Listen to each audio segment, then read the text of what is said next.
Hey, great day, everybody. Welcome back to The Buffet with Tony Yarber. This is the hottest Friday wind down show around where we're talking all things current events, let you know what's happening in and around the city of Jackson, the state of Mississippi, and around the country. Glad to have y'all back. I'm excited about having you on. I need you to do me a favor. Go on and share. Press that share button. Send it to some friends. Send it to some people. Send it to their inboxes. We are live on WeBelieveDigital.com, Roku TV. We're live on Facebook, live on YouTube. You can find us anywhere. Share. Let everybody know that the buffet is live, y'all. Today, I got a few things I want us to talk about, a few things I want us to discuss, if we would. Don't forget, if you want to be a part of the conversation, hit us up at 1-800-492-5186, 1-800-492-5186. I also want to encourage those of you, look, if you are trying to build a business, okay? You're trying to build a business, you are looking forward to how do you take your business to scale, and you're looking for a platform to be able to help you to launch that with your marketing. I want to encourage you to become one of the sponsors of this particular program. I want to encourage you to become one of the sponsors on this platform. It's real simple. Give us a call there at the number. You can also give me a call if this is something that you are interested in. All of the platforms that I named, plus some, big things are coming. Big things are on the horizon, not just for this show, but also for the platform. You need to be a part of that. You need to be figuring out, how do I get myself in a position to be able to leverage a company, a media company that is just starting to spread its wings. You get an opportunity to be a part of that, and a show that isn't just hot right now, but a show that's getting ready to take it to the next level. So we're looking forward to having you as a part of that process. If you want to be a part of being a sponsor, please get at us, let us know, and we'll be sure to let you know how to become a part of that. Also, need you to help me reach my star goals. Help me reach my star goals. Go on down there, right at the bottom, press the stars. That's going to show me that you appreciate and love what we're doing here at the buffet at We Believe Digital. I know sometimes we get on shows like this and we talk a lot about different things that are happening, and typically they're some of the most current of the current events. And today I want to just take a little time, based on some things that I've been seeing, things I've been observing, things that I've been able to be privy to over a period of time here in the city of Jackson. And this isn't just something that I'm bringing up that is brand new, or something I'm bringing up that nobody has been talking about before now. But in the city of Jackson, if you have ever noticed or if you've ever paid attention, where we are, we did not just like get here. We didn't just land here. This didn't just happen. And I want to take those of you back who were of age enough, around 1997, if you were of age enough to remember, 1997 was the first year. It was a year that Harvey Johnson became mayor of the city of Jackson.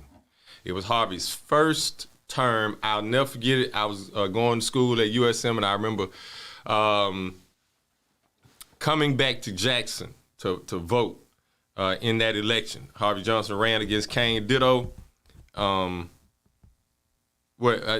think I'm saying that right, or else he ran or so. Anyway, no, yes, right. He took over. It was 1997 when he became the mayor, and I remember about 5 or 6 years ago, the newspaper, the Clarion Ledger, they printed an article, and in the article, like, this gonna blow y'all away. Like, it was like it signaled subtle racism from the first character all the way to the last. And I don't know how many characters they were given how many words they were given on this particular article, but when I tell you it was laced with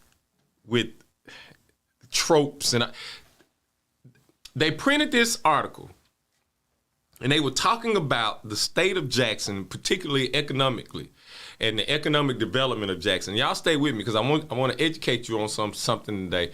And I know that, like I said, it's not this in a current event. I want to show you how we have walked our way down this street, how these cans have been kicked, but also how this thing has been flipped and reversed in such a way that it has given, that narratives have been created that frustrate me to high heaven. This article had a picture, and the picture said 1997, 2017. It was like a split screen picture. One was a picture of Metro Center in 1997. It was a picture of Gafers. All right. On the side, the net side on the other screen, it was 2017, I think. 2017. And it said, it showed Catherines and all of that other stuff that was down there. And it was interesting to me that they would choose 1997. See, for those of you who don't know, 1997 was the beginning of black leadership in the city of Jackson. Yeah, we had Kenneth Stokes. We had him. Yes, we'd had these other folks, Mr. Armstrong, but we had not had a black mayor. And the black mayor gets in office, and all of a sudden, this narrative that has been perpetuated, and it's been perpetuated not just by outside agitators, but it's also been perpetuated by people on the inside of the house.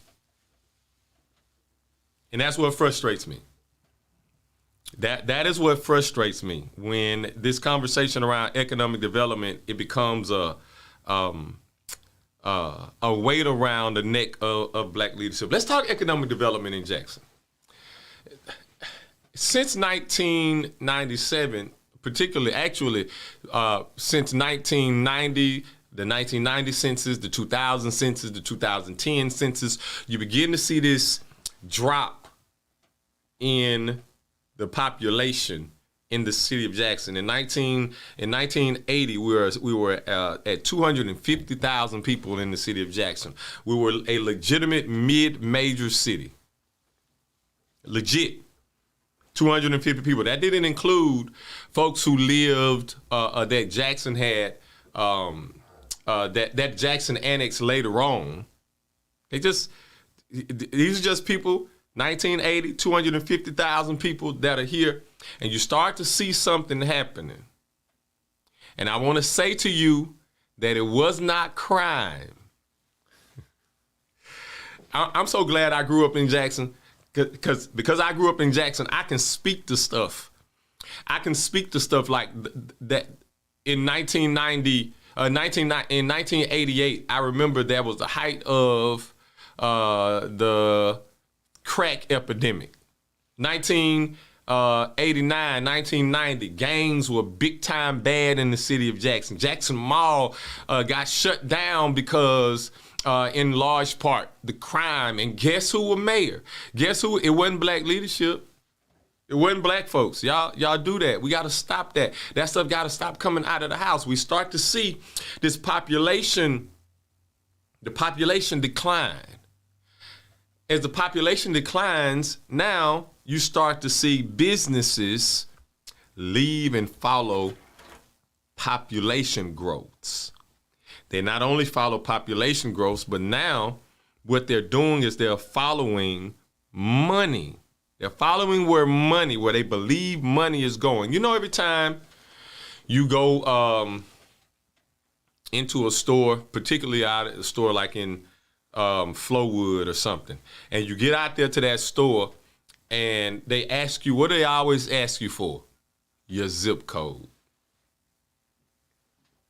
Why? because they use that data to determine where money is coming from. They use that data to determine where money is coming from. So now they take that data to help influence their business decisions. Make sense? So now if I am, and let me give y'all an example. When I was mayor, we traveled to Texas to meet with Daddy Papado. You know, Papado's, the seafood place. Went to meet with him. We had a proposal, had a plan that we had drawn up. There was a movie theater that we wanted to anchor a food and kind of family entertainment area. And we wanted Papado's to be like the anchor restaurant, food franchise. And we had a conversation. What I appreciated about Daddy Papado was that he did not mince words with us. He's very direct. We showed him our data, show him all of the work that we'd done, the package that we had put together, the presentation. And he said to us, "Why would I move my business?" I will never forget this. He said, "Why would I move my business to a city where the medium household income it's less than the city next to it, and the city next to it," he was talking about Madison, "is double almost the average household income." Messed me up. Like, that blew my mind. It absolutely blew my mind.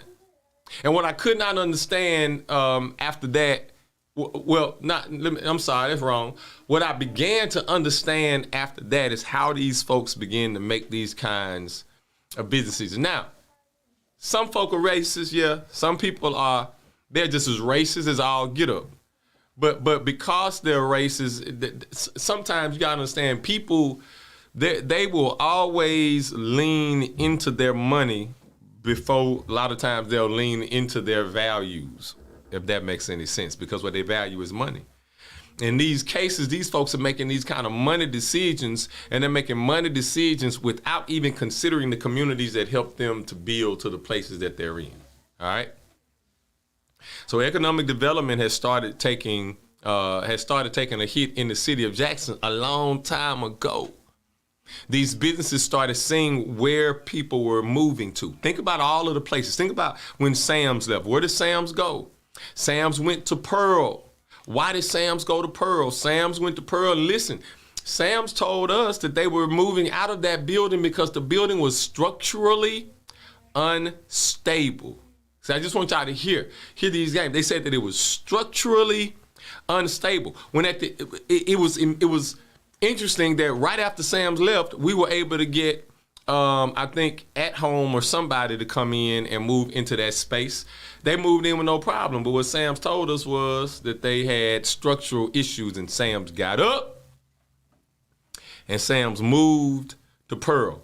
Home Depot.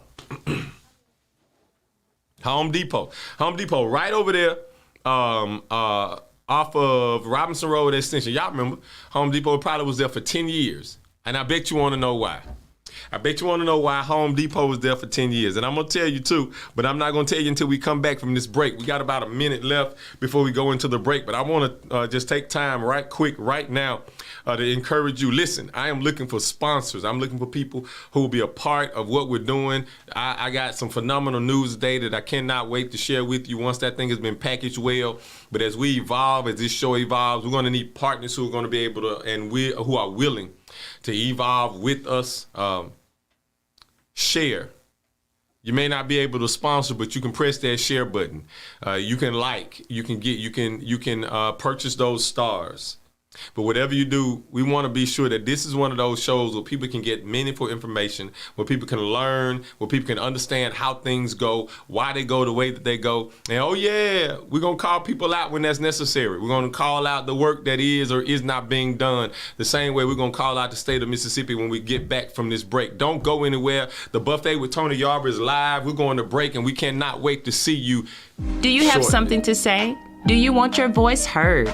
Join the WeBelieve.global lineup. Be the star of your own show. For more info, call 800-492-5186, option number 1, or visit online at WeBelieve.global.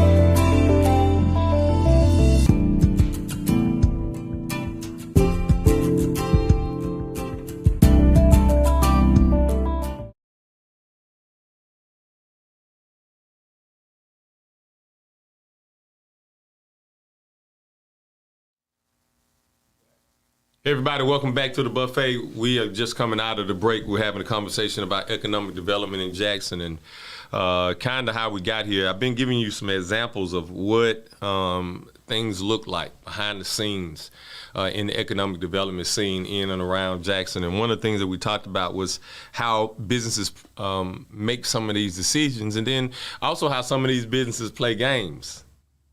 Because all of these businesses, they're not being legit with us. All of these businesses aren't genuine. All of these businesses aren't serious. One such business, and I'm calling you out, Home Depot. If you live in Jackson, don't go to Home Depot. Don't go to Home Depot. If you live in Jackson, go to Lowe's. Lowe's right over there. What is it? Highway 18, off Highway 18 and green something.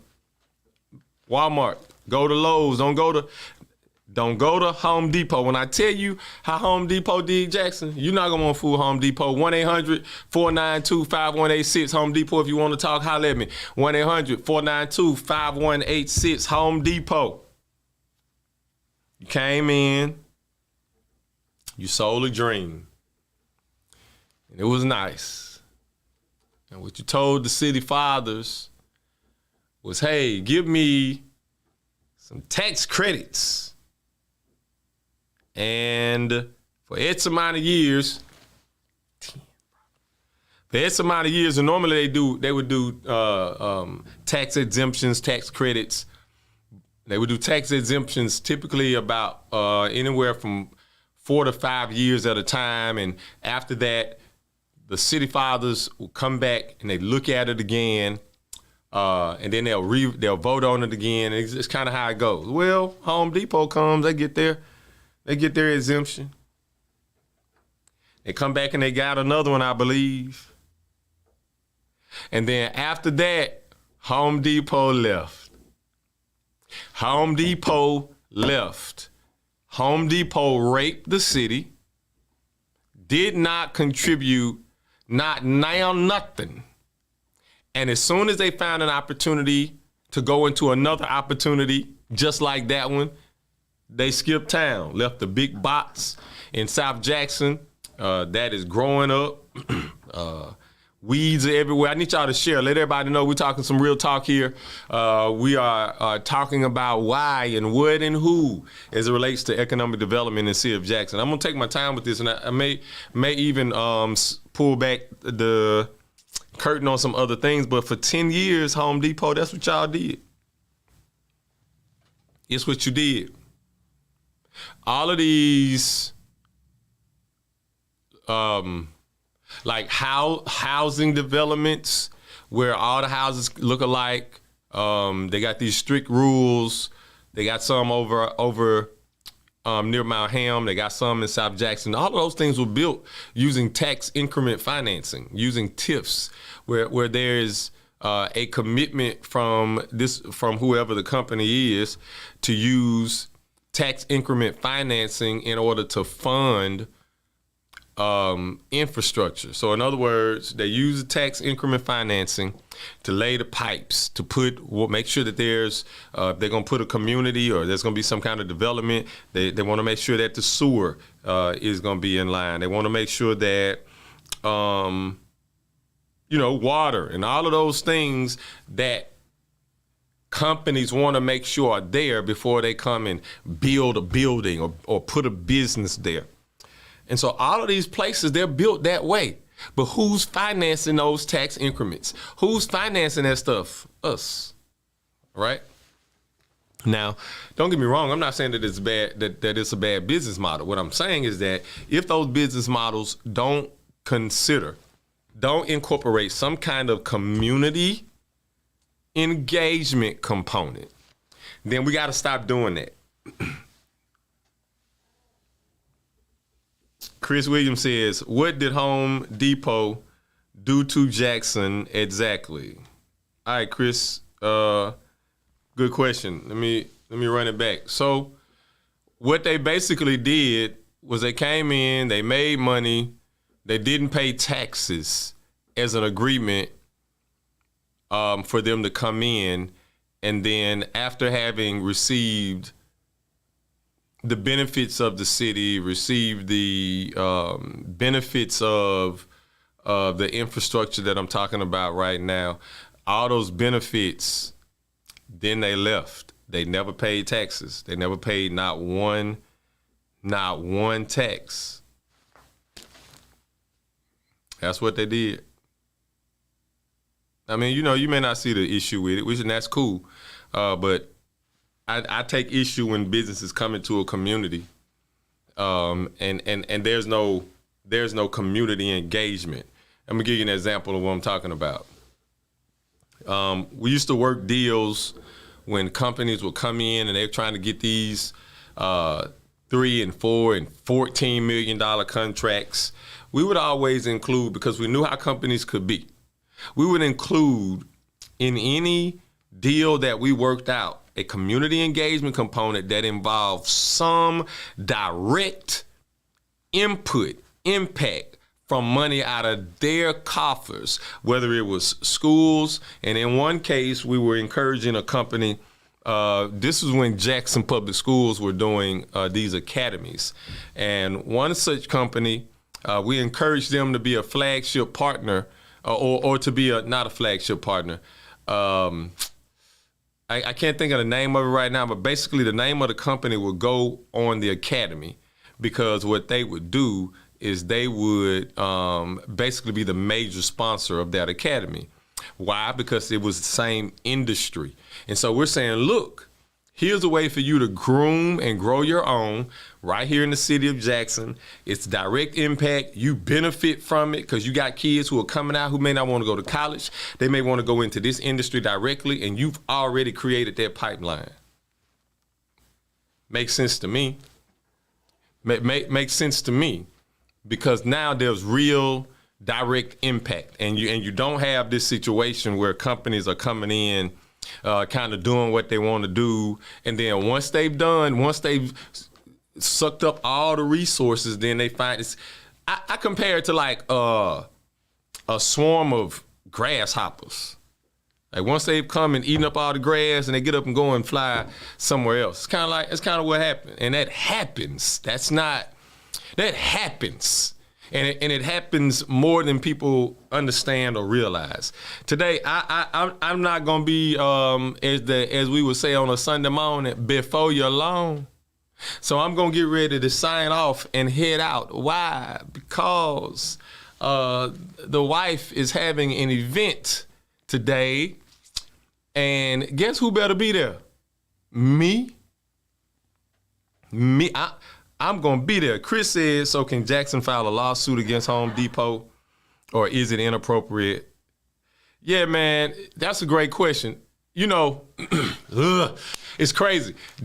The city, and not just the city, let me not do that. Governments, oftentimes, they write these contracts are, remember, they're influenced by politicians. So because they're influenced by politicians a great deal, they're writing contracts that are,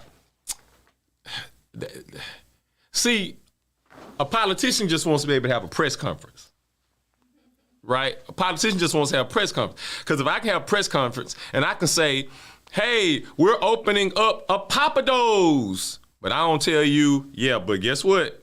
We open up this Papados, they're not gonna pay any taxes. They ain't got to hire, they don't have to do Jackson first hires. They can have 80% of their staff coming from Clinton. You know, all of those things, and because nobody has thought through that kind of stuff, then the contract you get is the contract you get, and you can't, what's up, bro, Stamps? And the contract you get is the contract you get. And so because that's the contract you get, then that's what you're stuck with, in essence. It's the same thing in a big case, and I'm gonna use this, and I'm getting out of here, y'all. I'm out of here. Y'all remember, and everybody's talked about it, Siemens.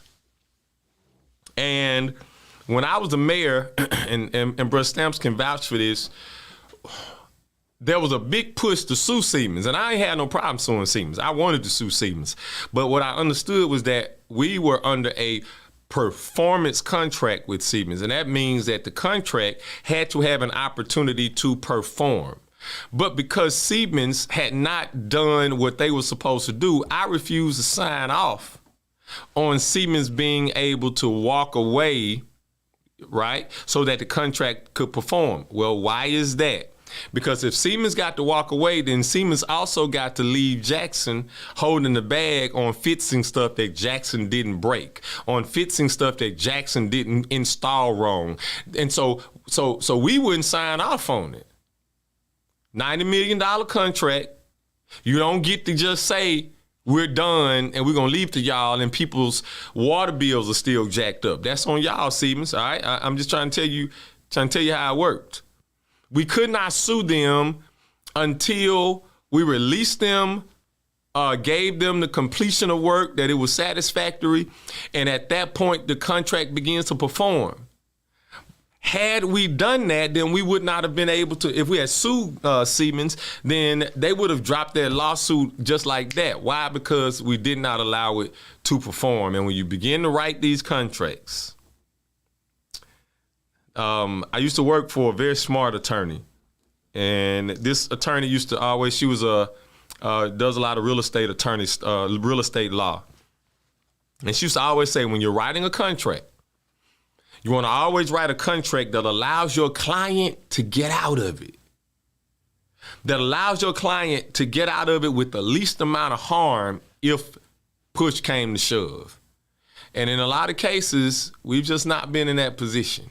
Okay, just not been in that position. Y'all, let me get out of here. I told y'all I was gonna be here a long time, and but Bro Chris, I appreciate you engaged in the process. Bro Stamps, appreciate you tuning in. Ladies and gentlemen, boys and girls, we're getting ready to get out of here, but I want to encourage you next week.